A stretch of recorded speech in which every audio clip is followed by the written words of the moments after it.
میں گیا ہوا تھا آسام،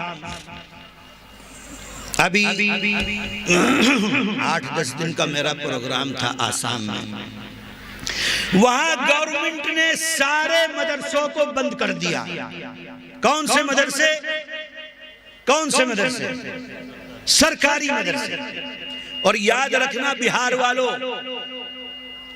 کچھ دن کے بعد وہ وقت آئے گا کہ تمہارے یہاں بھی سرکاری مدرسے اسی طریقے سے بند ہوں گے جیسے آسام میں بند کر دیے گئے۔ بہت مزے کے ساتھ بیٹھ کر جو سرکار کا پیسہ لیتے ہو اور بڑی چپڑ کر کے اپنے گھر میں سرکار کا پیسہ کھاتے ہو، جب سرکار مدرسے بند کرے گی تو سمجھ میں آئے گا۔ جمعیت علماء روز اول سے اس کی مخالف ہے۔ جمعیت علماء ہند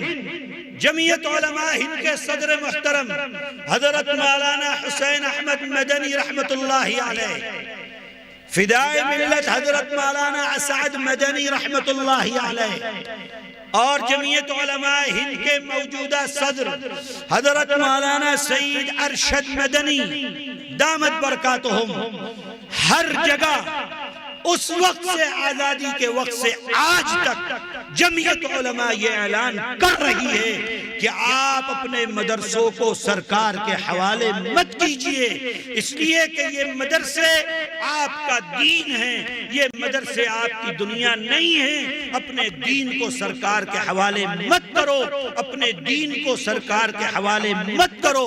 شیخ الاسلام یہ فرما کے دنیا سے چلے گئے، فدائے ملت یہ فرما کے دنیا سے چلے گئے، حضرت مولانا ارشد مدنی آج جگہ جگہ کے اوپر اس بات کو اعلان فرماتے ہیں کہ اپنے مدرسے سرکار کے حوالے مت کرو۔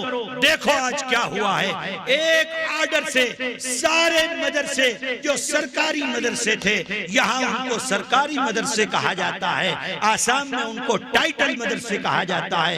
جتنے سرکاری اور ٹائٹل مدرسے تھے ان سب مدرسوں پر تالا لگا دیا گیا۔ اب کون سے مدرسے کام کر رہے ہیں؟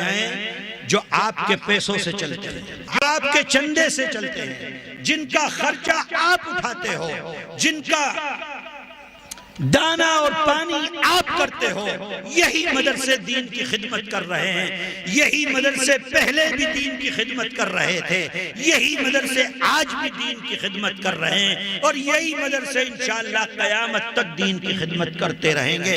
اے مسلمانوں، اپنے اندر وہ حوصلہ اور وہ جذبہ پیدا کرو کہ قیامت تک ان مدرسوں کو چلانے کا جذبہ ہم اپنے دل کے اندر رکھتے ہیں انشاءاللہ تعالی۔ اگر ہم کو بھوکا سونا پڑے، ہم اس کے لیے تیار ہیں کہ ہم بھوکا سوئیں گے، لیکن اپنے مدرسوں کو چلائیں گے، اپنے مدرسوں کو زندہ رکھیں گے، اپنے مدرسوں کو، اپنے بچوں کو بھی تعلیم دیں گے، اور مدرسے کی جو ضرورت ہوگی اس ضرورت کو بھی پورا کریں گے۔ اس لیے کہ یہی مدرسے ہیں جو دین کی حفاظت کر رہے ہیں، یہی مدرسے ہیں جو قرآن کی حفاظت کر رہے ہیں، یہی مدرسے ہیں جو حدیث کی حفاظت کر رہے ہیں، یہی مدرسے ہیں جو اللہ کے نبی کی شریعت کی حفاظت کر رہے ہیں۔ آپ تک دین پہنچ رہا ہے، انہی مدرسوں کی دین ہے۔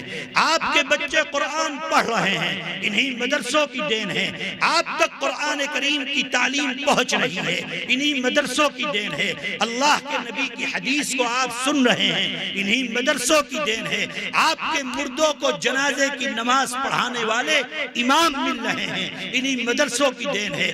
آپ کے بچوں کے کان میں اذان دینے والے لوگ مل رہے ہیں، انہی مدرسوں کی دین ہے۔ آپ کی مسجد میں نماز پڑھانے والے امام مل رہے ہیں، انہی مدرسوں کی دین ہے۔ آپ کی مسجد میں اذان دینے والے مؤذن مل رہے ہیں، انہی مدرسوں کی دین ہے۔ میرے بھائیوں، اگر یہ مدرسے نہ رہے، مسجد کے اندر نماز پڑھانے والا نہیں ملے گا، اگر یہ مدرسے نہ رہے، اذان دینے والا نہیں ملے گا، یہ مدرسے نہ رہے، قرآن پڑھانے والا نہیں ملے گا، یہ مدرسے نہ رہے، رہے، مسئلہ بتانے والا نہیں ملے گا، یہ مدرسے نہ رہے، اللہ کے نبی کی حدیث کو بتلانے والا نہیں ملے گا۔ اس دیش نے وہ وقت بھی دیکھا ہے کہ جب لوگ اپنے مردے کو اٹھا کر، یہی تمہارے برابر میں پٹنہ کے پاس صادق پور ہے، جاؤ جا کر معلوم کرو کہ جس وقت 1857 کی جنگ آزادی ہوئی ہے اور اس کے بعد یہاں سے قتل عام کیا گیا مسلمانوں کا، قتل عام کیا گیا علماء کا، قتل عام کیا گیا داڑھی اور ٹوپی والوں کا،